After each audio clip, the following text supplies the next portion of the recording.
नमस्कार, मैं हूं प्रवीण दुबे। कहीं पढ़ी थी मैंने ये लाइनें, हम नींव के पत्थर ही बने रहे आपके लिए, कंगूरे इमारत के कोई और ही बन गए। आगे इन लाइनों की विस्तार से समीक्षा करेंगे। पहले आपको लोकसभा चुनाव को लेकर सूबे में चल रही हलचलों और उनके बीच का विश्लेषण बेहतर तरीके से बताना जरूरी है। हालांकि आप सभी सुधी दर्शक हैं, आपको सब पता ही होगा पहले से ही।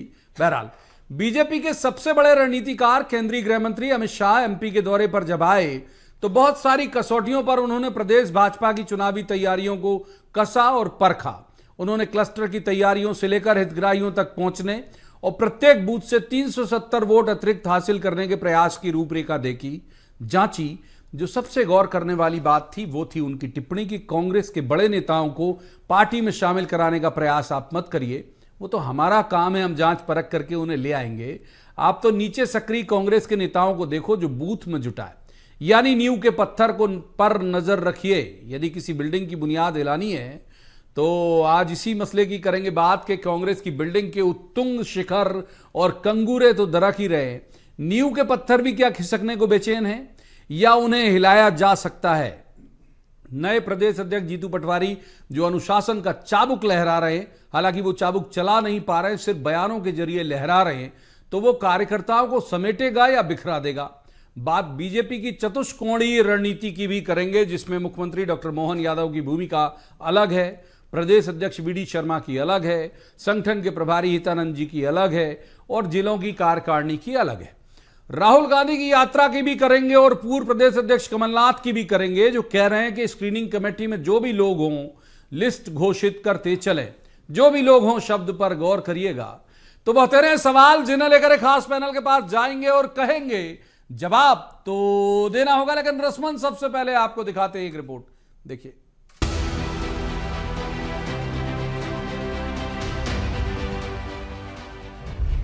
लोकसभा चुनाव की अधिसूचना अभी तक प्राप्त खबरों के मुताबिक मार्च के दूसरे सप्ताह में लग सकती है। बीजेपी ने खुद को एक लक्ष्य दिया है, 370 सीटें अपने बूते और 400 सीटें गठबंधन के सहयोगियों सहित। पार्टी के तमाम खास और आम नेताओं को इसमें अलग अलग काम में जुटा दिया गया है। एमपी के संदर्भ में बात करें तो स्पष्ट तौर पर 4 हिस्से आपको सामान्य आंखों से नजर आ रहे होंगे। पहला है विकास के मसले को आगे ले जाना, जिसकी जिम्मेदारी मुख्यमंत्री डॉक्टर मोहन यादव के पास है। वे प्रधानमंत्री नरेंद्र मोदी की नई पुरानी योजनाओं घोषणाओं के साथ जनता के बीच जा रहे हैं। कार्यकर्ताओं को जागृत रखने की जिम्मेदारी प्रदेश अध्यक्ष वीडी शर्मा और संगठन के प्रभारी हितानंद की है। रणनीति का जिम्मा केंद्रीय गृह मंत्री और पार्टी के लिए चाणक्य कहे जाने वाले अमित शाह के पास है। बूथ स्तर तक का कार्यकर्ता सरकार की योजनाओं के हितग्राहियों से मिल रहा है और लोकल की कमजोर कड़ियां तलाश रहा है। मोदी जी ने 400 पार का हमें लक्ष्य दिया है। ये 400 पार का लक्ष्य भारत के लक्ष्यावधि बूथ के कार्यकर्ताओं के बगैर हो ही नहीं सकता। अध्यक्ष जी, विजय की भूख को मंद मत करिए, इस बार सभी बूथ पर कमल खिलाने का संकल्प लेकर जाना है। आने वाला चुनाव भारत को महाशक्ति बनाने का चुनाव है। आने वाला चुनाव भारत को दुनिया में तीसरे नंबर के अर्थतंत्र बनाने का चुनाव है। बड़ी संख्या में स्टेशनों पे काम और रेलवे की पटरी से लेकर के कई सारे कामों को लेकर पूरे प्रदेश में माननीय प्रधानमंत्री जी ने जो सौगात दी, मैं उनका अभिनंदन करता हूँ। वैष्णव जी के रेल नेतृत्व में वंदे भारत मेट्रो और अन्य जो ट्रेनों की सौगात मिल रही है, रेल पटरी बिछ रही है। खासकर मध्य प्रदेश के लिए उनने जो सौगातें दी है, लगभग 500 से ज़्यादा अलग अलग स्टेशनों पर उनने आज ये कार्यक्रम किया है। कांग्रेस में अभी वैसी आक्रामकता नहीं दिखी है। राहुल गांधी की यात्रा का उत्साह बेशक पार्टी के नेताओं के मन में है, लेकिन सिर्फ यात्रा से नतीजों में आमूल चूल बदलाव तो होने से रहा। प्रत्याशी चयन के लिए बनी स्क्रीनिंग कमेटी भी अभी नाम फाइनल नहीं कर पाई है। पार्टी के पूर्व प्रदेश अध्यक्ष कमलनाथ भी कह रहे हैं कि जितने नाम सिंगल हैं और जिनमें कोई बहुत ज्यादा संशय नहीं है, उन्हें घोषित कर देना चाहिए। उसके लिए पूरी लिस्ट का इंतजार क्यों करना। कमलनाथ का तर्क है कि इससे प्रत्याशियों को प्रचार के लिए वक्त मिल जाएगा और जीत की संभावनाएं बढ़ जाएंगी। अगर अप्रैल के तीसरे हफ्ते में चुनाव होगा तो हमारे पास समय क्या बचा है। मैं कहता हूं जो भी स्क्रीनिंग कमेटी में है फौरन फैसला कर लें, पूरी सूची अभी बनाने के चक्कर में ना पड़े, पर जितने तय हो जाते हैं कम से कम वो तो अपना काम शुरू कर पाए, उनको हम सूचित कर दें जो फाइनल किए जाते हैं। लोकसभा चुनाव में मेरा योगदान रहेगा, हमेशा रहेगा, और जिस तरह मैंने प्रचार किया था मैं प्रचार करता रहूंगा। पर ये सूची तैयार करनी बहुत जरूरी है, टाइम नहीं है। कमलनाथ की इस मांग से पार्टी को फायदा और नुकसान दोनों हो सकते हैं। फायदा तो वही जिसका वे अपने बयान में उल्लेख कर रहे हैं। नुकसान ये कि जिस तरह से पार्टी के नेताओं का ईमान डगमगाया है, उससे बहुत संभावना है कि जिन्हें कांग्रेस से टिकट मिले वे ऐन वक्त में पाला बदलकर बीजेपी की गाड़ी में सवार न हो जाएं। सबसे महत्वपूर्ण बात अमित शाह ने अपने दौरे में जो कही वो काबिले गौर है कि बड़े नेताओं को पार्टी में लाने के प्रयास मत करिए, बल्कि कांग्रेस के बूथ के लोगों को अपने पाले में करिए। यानी बीजेपी का ध्यान इमारत की गुंबदों की तरफ कम और नींव के पत्थरों की तरफ ज्यादा है। Bureau report, BSTV। उन मेहमानों का मैं आपसे तारुफ करा दूं जिनके साथ हम इस चर्चा को आगे बढ़ाएंगे। हमारे साथ है स्वदेश शर्मा, कांग्रेस के विद्वान ऊर्जावान प्रवक्ता हैं। बहुत स्वागत है स्वदेश जी का। दूसरे मेहमान है मिलन भार्गव, बीजेपी के युवा विद्वान ऊर्जावान प्रवक्ता हैं। मिलन जी का भी बहुत स्वागत। तीसरे मेहमान वरिष्ठ पत्रकार हैं, बहुत अच्छे राजनीतिक विश्लेषक हैं, दिनेश गुप्ता। दिनेश जी का भी बहुत बहुत स्वागत है। शुरुआत करेंगे स्वदेश जी से। तो स्वदेश जी, इनके यहाँ की चतुष्कोणीय जो तैयारी, खुली आंखों से मैंने शब्द इस्तेमाल किया, जो दिख रही है कि भाई डेवलपमेंट की बात करना है तो सीएम चेहरा है। मोदी जी जहां जहां उनकी योजनाएं और उनका शिलान्यास कर रहे हैं उनमें सीएम दिखते हैं। संगठन को कसने और जागृत रखने का काम BD शर्मा जी, हितानंद जी का भी है। जिले के लोग अलग तरह से काम कर रहे हैं। आपके यहाँ की तैयारी क्या है? देखिए, भारतीय जनता पार्टी की बात सबसे पहले आपने की तो ये वही अमित शाह हैं जिन्होंने ये कहा था कि माननीय प्रधानमंत्री महोदय ने जब बोला कि हर वर्ष हम 2 करोड़ लोगों को रोजगार देंगे, हर व्यक्ति के खाते में 15 लाख देंगे। और जब मीडिया में सवाल आया तो उन्होंने कहा ये तो एक चुनावी जुमला था, तो उन्होंने तो ये जुमला फेंक दिया है। अब कांग्रेस की बात करते हैं तो कांग्रेस जितनी ताकत से विधानसभा चुनाव लड़ी थी उससे कई गुनी ज़्यादा ताकत से पूरी तैयारी के साथ है, क्योंकि यूथ कांग्रेस के प्रेसिडेंट रहे माननीय जीतू पटवारी जी, आज कांग्रेस कमेटी के चेयरमैन हैं। और मैं समझता हूँ मध्य प्रदेश के सभी बड़े नेता कांग्रेस के उनके नेतृत्व में काम करने के लिए पूरी तौर पर मुस्तैदी से साथ जुड़े हैं। अभी लगातार हम देख रहे हैं रात को 11-11 बजे तक मीटिंगें मध्य प्रदेश में, चाहे तो कुछ ऐसी हो राजनीतिक संस्थाएं हों, चाहे विंग्स हों, यूथ कांग्रेस हो, महिला कांग्रेस हो, या हमारे जिला कांग्रेस, ब्लॉक कांग्रेस। कल ही मीटिंग थी तो 5000 जिसमें कार्यकर्ता शामिल हुए थे वर्चुअल। और मैं समझता हूँ लगातार संगठनों की चर्चाएं हो रही है, निचले स्तर तक वन बूथ टेनिस के फार्मूले पर काम हो रहा है। तो मैं जो आज की जो स्थिति है वो ये है कि भारतीय जनता पार्टी जुमले कितने भी फेंक ले, ये विकास की बात करते हैं तो सिर्फ कागजों पर होता है या भाषणों में होता है। ज़मीनी अगर हकीकत देखें तो 25,000 के लगभग घोषणाएं पिछले 20 साल की लगातार खाली पड़ी हुई हैं। घोषणाओं पर घोषणाएं पिछले मुख्यमंत्री करते रहे हैं। आज की स्थिति में अगर देखा जाए तो मोहन यादव जी एक ऐसे रबर स्टाम्प मुख्यमंत्री है कि बिना केंद्र के इशारे के उनके मुंह से एक जवान से शब्द नहीं निकलता। अब ऐसे में ये कुछ भी कर ले जतन मध्य प्रदेश की जनता जानती है और देश की जनता जानती है। विधानसभा मिलन जी को इन कर लेते हैं, पर्याप्त वक्त दिया सर। मिलन जी, ये आप लोग प्रबुद्ध जन की बैठक और ये सब जो कर रहे हो, ये कह रहे हैं ये भी करते हैं 12-12 बजे रात तक ये लोग जुटे हुए हैं पूरी तरह से, तो बहुत ज्यादा मुतमईन मत रहिएगा अपनी जीत को लेके। कह रहे जुमला हो जाएगा 400 पार वाला। आपकी टिप्पणी? धरा पर तो कहीं कांग्रेस पार्टी काम करती दिख नहीं रही, लेकिन हो सकता है चंद्रमा पर जाकर काम कर रही है, इसलिए आप हमको दिखाई नहीं दे रहा। लेकिन जिस प्रकार की परिस्थिति कांग्रेस में निर्मित हो गई है उसमें जीतू पटवारी जी को आज कांग्रेस के कार्यकर्ताओं को संघर्ष की परिपाठी पढ़ानी पड़ रही है कि संघर्ष करने के लिए कांग्रेस के कार्यकर्ता नहीं आ रहे हैं। जब इस बात से कांग्रेस के कार्यकर्ता नहीं जागे और कमलनाथ जी दिग्विजय सिंह जी को चेताने के लिए आज उन्होंने अनुशासन की जो परिपाटी पढ़ाने का प्रयास किया और अपने कार्यकर्ताओं को डरा धमकाकर कांग्रेस के काम कराने की बात की है, तो ये भी मध्य प्रदेश कांग्रेस के कार्यकर्ता देख रहे हैं कि जीतू पटवारी जी किस परिपाटी को आगे बढ़ाते आए और उस परिपाटी में यदि हम सम्मिलित नहीं हो रहे तो डरा धमका रहे हैं। मतलब कांग्रेस का कार्यकर्ता क्या बंधुआ मजदूर है? दूसरे इनके वरिष्ठ नेताओं जिन्होंने चुनाव हारा, वो एक के बाद एक कांग्रेस के कार्यकर्ताओं को कोई बेईमान कह रहा, कोई आस्तीन का सांप कह रहा, कोई सत्ता का दलाल कह रहा है। तो इस प्रकार से कांग्रेस के कार्यकर्ताओं में ही ये शुमार हो गई है बात कि आपका नेतृत्व अक्षम, आपकी असफल नीतियां, आपके कारण चुनाव हारे और कांग्रेस के कार्यकर्ताओं पे ठीकरा फोड़ना। तो कांग्रेस के कार्यकर्ताओं ने भी ठान लिया कि हम घर बैठेंगे, वो अपनी राजनीति आप चला लीजिए। आप पिछले 10 साल से राहुल गांधी जी को लॉन्च करना चाह रहे हैं, वो लॉन्च नहीं हो पा रहे हैं और जहां जिस नीतियों की बात आप कर रहे हैं, जिस भ्रष्टाचार को लेकर षड्यंत्र प्रपंच आपने लाख रचे, जनता ने उसको अस्वीकार कर दिया। ठीक है। आज भी 15 लाख का राग आप अलाप कर जनता के बीच जा रहे, क्या जनता की स्वीकारता मिल रही? जनता जिस पूछ विकास लेंगे के अब ये मुद्दों को आप स्वीकार मोटी कर मोटी रही, बात महसूस आपकी कर लेनी रही, मिलन जी। उस एक बार आधार पर तीसरे उनको मेहमान चुनाव को इन कर लेते हैं। दिनेश गुप्ता जी हमारे साथ हैं। दिनेश जी, दोनों की तैयारियां, दोनों में कौन कहां किसके मुकाबिल आपको ठीक ठीक दिखता है? बड़ा एक निष्पक्ष आपकी राय होती है हमेशा उस पर। फिर सेकंड सेगमेंट में आएंगे और भी जो बाकी मुद्दे हैं उन पर। प्रवीण जी, जो तैयारियों की बात हम देखते हैं ना, तो भारतीय जनता पार्टी तो बिल्कुल वॉर फुट पर रहती है हमेशा। आप 5 साल आपको एक ही मोड में वो रहती है। उसका एक बड़ा एजेंडा है कि कांग्रेस मुक्त भारत बनाना है, कांग्रेस मुक्त बूथ बनाना है।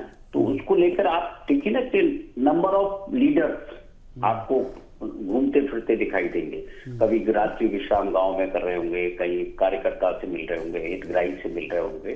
तो उनका तो बहुत आक्रामक ढंग से कर रहे हैं। लेकिन जो कांग्रेस पार्टी है, अभी तो थोड़ी उसको हम कह सकते हैं कि हताशा के दौर में है वो। लेकिन हताशा का ये दौर उनका कितना वो अपने आप को बना के रखते हैं, ये जो है उनका विषय है। लेकिन आप देखिए ना कि रणनीति में महत्वपूर्ण क्या है भारतीय जनता पार्टी की, चाहे छोटा कार्यकर्ता हो या बड़ा नेता हो, वो कांग्रेस कार्यकर्ता पर निर्भर रणनीति है। निराशा से जूझ रहा जो कांग्रेस का कार्यकर्ता है, उसकी बात भारतीय जनता पार्टी कर रही है कि आप अपने यहाँ ले आइए। कांग्रेस पार्टी में कमलनाथ कह रहे हैं कि सब जल्दी टिकट घोषित कर दीजिए। तो पूरा जो फोकस है वो निराश कार्यकर्ता पर आके टिक गया है। और जो भारतीय जनता पार्टी का जो काडर बेस कार्यकर्ता है, विचारधारा वाला कार्यकर्ता है, जो कई सालों से चुनाव जिता रहा है, 2014 का जो लोकसभा चुनाव हुआ था तो भारतीय जनता पार्टी के विचारवान कार्यकर्ता नहीं जिताया था। उसे किसी कांग्रेस के कार्यकर्ता या नेता की आवश्यकता नहीं पड़ी थी कि उसे सत्ता में आने के लिए नेता और कार्यकर्ता की आवश्यकता है। लेकिन आज हो क्या रहा है, केवल कांग्रेस पर निर्भरता हो गई है। कांग्रेस मुक्त करने का जो जुनून है कांग्रेस भारतीय जनता पार्टी के भीतर, वो ऐसा लगता है कि वो जीत भी उसी में देख रहे हैं कि कांग्रेस के लोग हमारे यहाँ आ जाए तो वो पार्टी जीत जाए। जवाब ले लेते हैं एक बार। स्वदेश जी, मान लीजिए वो एक बार और मैं बोल चुका हूं, फिर भी दोहरा देता हूं कि शिकारी आएगा जाल फैलाएगा, फंसना नहीं है टाइप की कहानी हमने बचपन में सुनी। तो मान लीजिए दिनेश जी की बात कोई आगे बढ़ा देते हैं कि वो कांग्रेस मुक्त करना चाह रहे हैं। आप लोग के यहाँ के नेता क्यों कांग्रेस मुक्त होना चाह रहे हैं? वो क्यों कूद कूद के जा रहे हैं? भाई मान लो उन्होंने सेल लगा दी तो कूद के जाना की जरूरत क्यों भाई? देखिए प्रवीण जी, बहुत सोचने की बात है। भारतीय जनता पार्टी जिस तरह की बात करती है, जैसी वो बात करती है वैसी वो है नहीं। कांग्रेस मुक्त भारत की बात उन्होंने की, लेकिन कांग्रेस युक्त भारत हुआ। अगर पिछले साल 6 राज्यों में चुनाव हुए, 3 में सरकारें हमारी बनी, 3 में उनकी बनी। अगर वोट का रेशो देखा जाए तो 11 लाख कांग्रेस को ज़्यादा वोट मिले।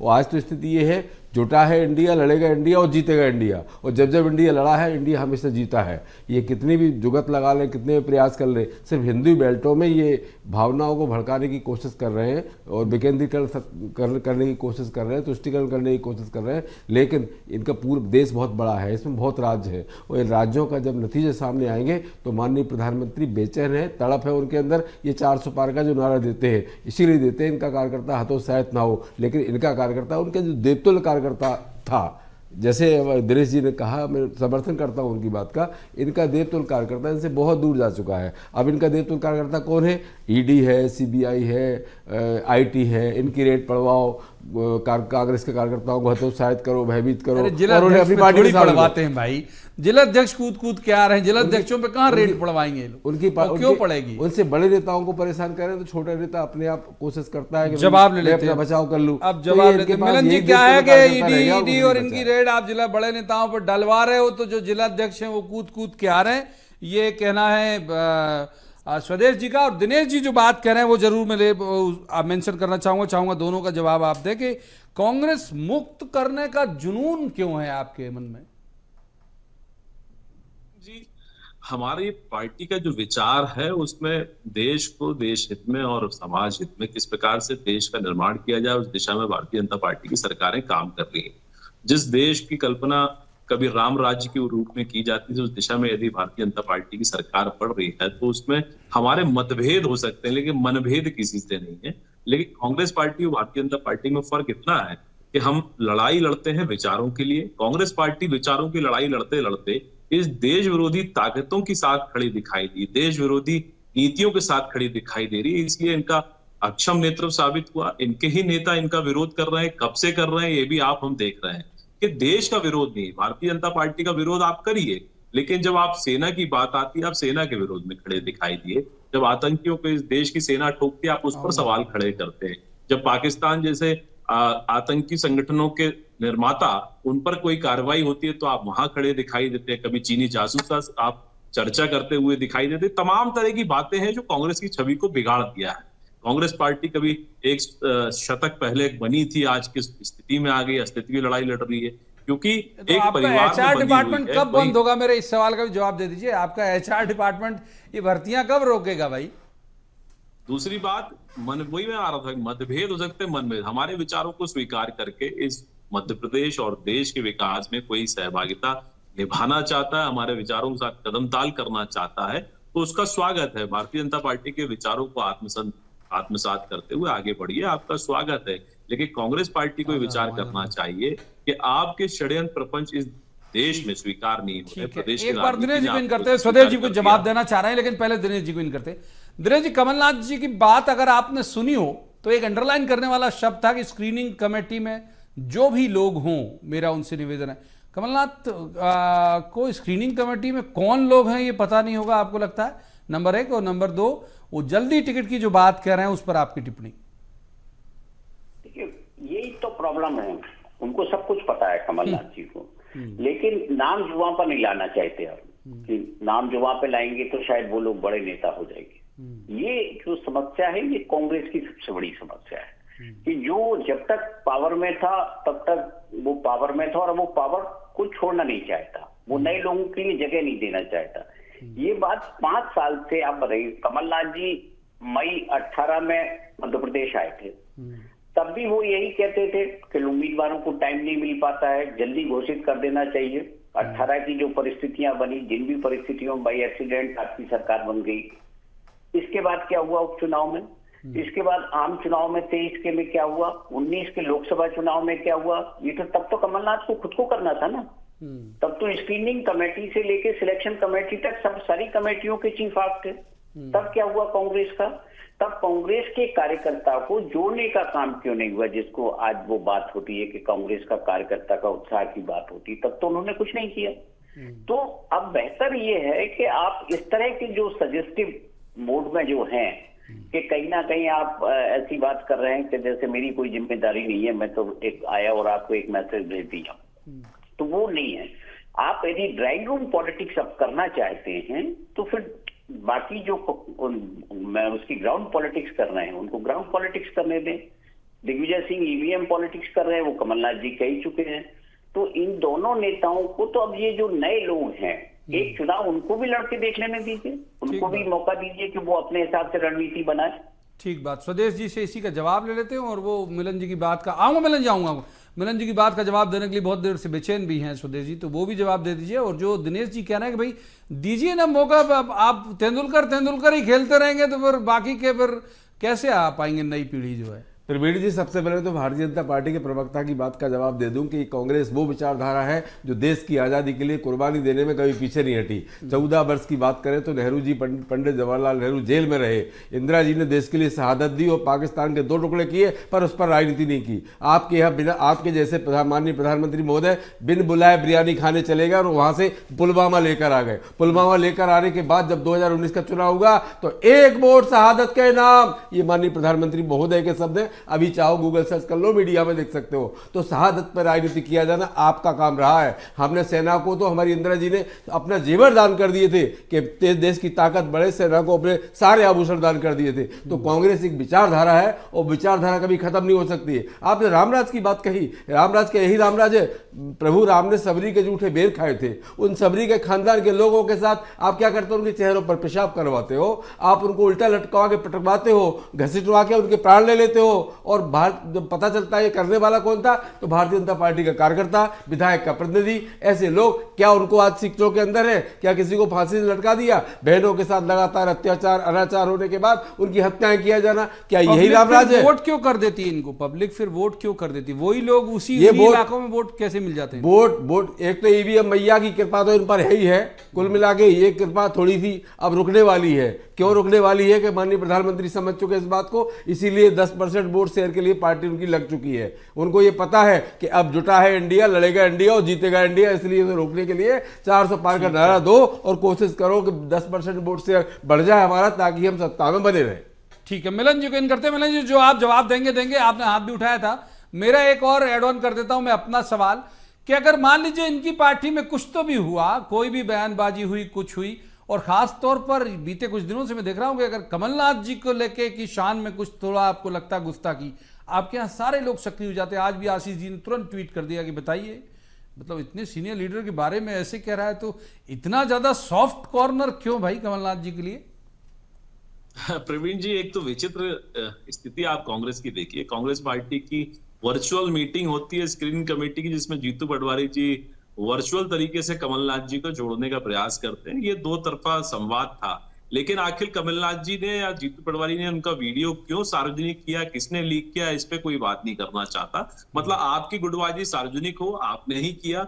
आपके बैठक की जो बातचीत है व्यक्तिगत हो सकती है, वो सार्वजनिक कैसे हुई, इस पे कोई चर्चा कांग्रेस पार्टी नहीं कर रही है। इस वीडियो के जारी होने के बाद ही जीतू पटवारी जी को अनुशासन का पाठ पढ़ाना पड़ा, इस पर चर्चा करनी चाहिए।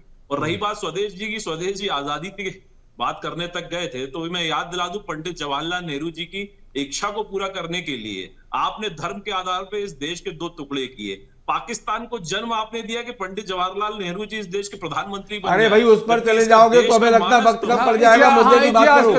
मैं टोक देता हूँ। चलो हिस्ट्री के बजाय चलिए, हाँ हिस्ट्री में जाओगे तो आपकी पार्टी में कोई ऐसा विचारधारक नहीं मिलेगा जो उंगली काट के भी शहादत में अपना नाम लिखवा सके। बेटी को बना दिया। आप अंग्रेजों की मुखबरी करने वाले लोग हो, आज कांग्रेस की मुखबरी कर रहे हो।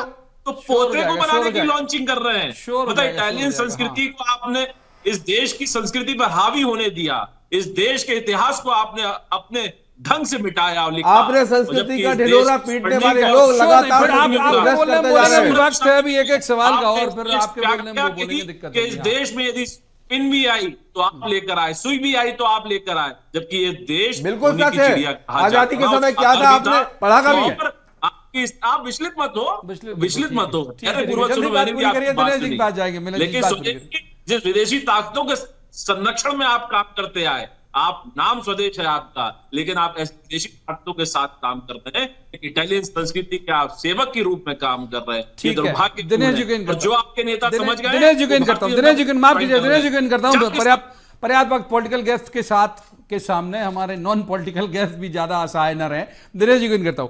दिनेश जी, यही बात जो मैंने मिलन जी से पूछी थी, इसे और परिष्कृत करके आपके लिए लेके आता हूं कि क्या कोई संभावनाएं कमलनाथ में बीजेपी अभी भी तलाश रही है? क्या जल्दी टिकट वाले में कोई एंगल आपको दिखता है? और दूसरा, तत्काल आप देखिए कि तुरंत ट्वीट आशीष अग्रवाल अगर करते हैं कमलनाथ की शान में गुस्ताखी को लेकर, जो कि सीधे नाम लेके नहीं किया गया, उस पर आप पहले जो ट्वीट आए थे वो भी देखिए 18 तारीख के ट्वीट किस तरह के थे। वो भी भारतीय जनता पार्टी के लेवल उन्हीं के नेताओं की तरफ से आए थे। देखिए, कमलनाथ जी आते नहीं आते, लेकिन कमलनाथ जी का छिंदवाड़ा जो है वो भारतीय जनता पार्टी की जरूरत है, और वो राजनीति उसी की कर रहा है। यदि उसे 70 सीटें ज्यादा चाहिए, 370 का टारगेट चाहिए, तो उसमें एक छिंदवाड़ा भी है। तो उस छिंदवाड़ा को भी तो उन्होंने उस काउंट में ले रखा है, का बचेगा बाकी देश से। हाँ, तो इसलिए वो एक एक सीट की उनकी रणनीति है। और कमलनाथ जी को जाना है तो वो चले जाते, उन्हें कौन रोकने वाला था। लेकिन वो जो उनका ये है कि कैंडिडेट जल्दी घोषित कर दीजिए, तो वो लगता है उनको वो भागीरथ प्रसाद जी वाला प्रसंग शायद उनको याद नहीं होगा। 2014 की बात थी, तब कमलनाथ जी मध्य प्रदेश में उतने सक्रिय नहीं थे, तो देश की राजनीति में सक्रिय थे। तो वो रात को कांग्रेस ने टिकट घोषित किया और सुबह भागीरथ प्रसाद जी भारतीय जनता पार्टी के झंडा लगाए हुए थे।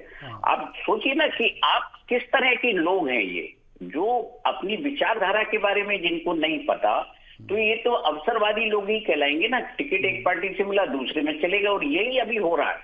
ये कोई ऐसे राजनीतिक कार्यकर्ता नहीं है जो लोग दल बदल कर रहे हैं। यदि राजनीतिक कार्यकर्ता होते तो अपनी प्रतिबद्धता के साथ जुड़ते। आप निर्वाचित जिस दल से हुए हैं, जिस दल से आपने जिला पंचायत बने, जिस दल से महापौर बने, जिस दल से आप विधायक बने, तो आप उस दल पर रहिए ना। आपको दिया ना उस पार्टी ने, और आप में यदि सामर्थ्य होगी तो आगे मिलेगा। तो मुझे लगता है ये जो दौर है, ये दौर अभी दल बदल का ही दौर है, और चिंता उनको ज्यादा होती है जहां आपने कोई लक्ष्य बड़ा रखा हो, क्योंकि यदि आपने एक आध लक्ष्य छूट गया तो बदनामी का भी डर होता है। तो इसलिए वो उन सबको एक एक चीज को जितना बड़ा टारगेट उतनी बड़ी मेहनत। स्वदेश जी को इन कर लेते हैं एक बार। स्वदेश जी, जो बात दिनेश जी कहे, मैं एक बात उनका जो आज वीडियो जो जारी हुआ है, जो वायरल हो रहा है जीतू पटवारी जी का, जिसमें अनुशासन का मंत्र पढ़ाया जा रहा है, उसमें एक बात उन्होंने कही और मैं सहमत हूं। इस बात को मैं बीजेपी से कनेक्ट करूंगा कि इनके यहाँ जिससे मर्जी होती है। उन्होंने कह दिया आप चुनाव लड़ोगे तो मन महसूस के आदमी लड़ता है, भले बयान देता रहा कैलाश जी की तरह कि अरे यार कहाँ उतार दिया टाइप का, जो भी शब्द से नहीं भाव है, लेकिन लड़ता तो है। आपके यहाँ स्पष्ट मना कर देते नहीं नहीं नहीं मैं चुनाव नहीं लड़ूंगा। दिग्विजय सिंह जी ने कहा मैं नहीं लड़ूंगा, अमुक जी कह रहे हैं मैं नहीं लड़ूंगा।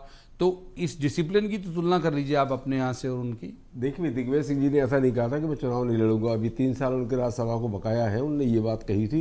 मना करने वाला कोई वीडियो ऐसा सामने नहीं आया। अब आप कहें कि जीतू पटवारी जी, तो माननीय जीतू पटवारी जी ने निश्चित रूप से एक बात इतनी अच्छी बोली है कार्यकर्ताओं के बीच में कि हम आप सबके बीच के ही हैं, हम कोई बहुत बड़े लीडर नहीं है, आप सबके बीच से आकर के हम आपके साथ काम कर रहे हैं, हमारे मीडिया विभाग के अध्यक्ष भी रहे हैं, और ऐसे में हम ये चाहते हैं कि आप अनुशासन में रहें, प्यार मोहब्बत में हम लोगों के साथ काम करें, और जैसी ऊर्जा से काम करते थे उससे दुगनी ऊर्जा भरने का काम माननीय जीतू पटवारी जी ने किया।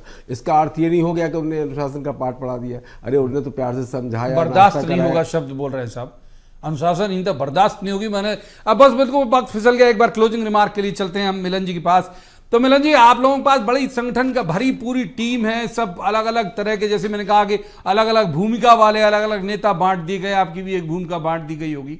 अब उधर वो संघर्ष कर रहे हैं जीतू जी, करने जी भाई, क्यों उन पे फोकस? मतलब एक शब्द है, लो अब देशज शब्द है, लेकिन इस्तेमाल कर देता हूं कि जीने खाने दो भाई दूसरे विपक्ष को भी। प्रवीण जी, हमारे लिए ये 100 दिन बहुत महत्वपूर्ण है, और 2024 का ये चुनाव भारतीय जनता पार्टी जो 370 का प्रधानमंत्री नरेंद्र मोदी ने लक्ष्य दिया है उसको जी बोलिए, बात पूरी करिए। के साथ लगा हुआ है, और जो 29 सीट मध्य प्रदेश में देने का लक्ष्य हमारा रखा है, तो जनता के आशीर्वाद से हम 29 की 29 सीट जीतेंगे, ये मानकर चलिए। ये लोग लड़ाई करते रहे, कमलनाथ जी को इन करते रहे, बाहर करते रहे। ठीक है, माफ कीजिए, रोकना पड़ेगा मिलन जी, आपको वक्त इजाजत नहीं देता है इससे ज्यादा चर्चा की। बहुत बहुत शुक्रिया तीनों मेहमानों का इस चर्चा में शामिल होने के लिए। लेकिन ये बात तय है कि हम तुलनात्मक तरीके से देखेंगे तो बहुत क्लियर दिख रहा है कि भाई बीजेपी फौज के लिहाज से भी, तैयारियों के लिहाज से भी, आक्रामकता के लिहाज से भी बहुत आगे दिख रही है कांग्रेस से। लेकिन इस तथ्य को भी दिमाग में रखना होगा, और दिनेश जी की बात से मैं सहमत हूं, शायद बीजेपी ने भी दिमाग में रखा होगा कि एक फिक्स वोट बैंक अभी भी कांग्रेस का है। 40% के आसपास वोट से विधानसभा चुनाव में मिले थे, और शायद यही बीजेपी की चिंता की वजह होगा। आज की चर्चा में इतना ही। कल किसी खास मसले पर खास पैनल के साथ बैठकर कहेंगे, जवाब तो देना होगा। आप देखते रहिए BSTV।